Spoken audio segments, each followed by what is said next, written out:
عارف الإحساس لما تكون بتجري طول اليوم وراك 100 حاجة، موزع فلوسك على 20 مشروع أو سهم مختلفين، وفي آخر اليوم تلاقي المحصلة فكة؟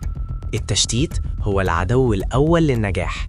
لو ضربت 100 ضربة خفيفة على شجرة مش هتقع، بس لو ضربت 5 ضربات بتركيز في نفس النقطة الشجرة هتنهار.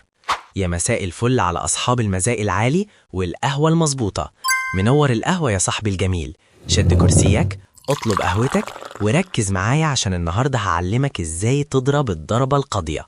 طبعا انت عارفني، انا صاحبك الجميل اللي بيحول كل كتاب لحكاية، والنهاردة معادنا مع القانون 23 من قواعد السطوة.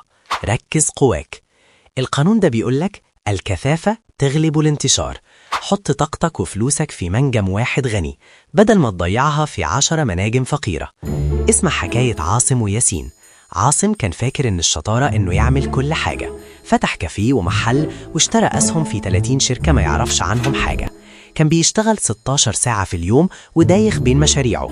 النتيجة فلوسه اتفرتكت ومفيش حاجة فيهم كبرت. ياسين بقى كان قناص، اختار مشروع واحد وحط فيه كل تركيزه، ودرس 3 أسهم بس في البورصة وحفظهم عن ظهر قلب وحط فيهم سيولته. ياسين كان بيشتغل بتركيز مرعب، مشروعه كبر وبقى رقم 1 والأسهم ضعفت ثروته. الزتونة.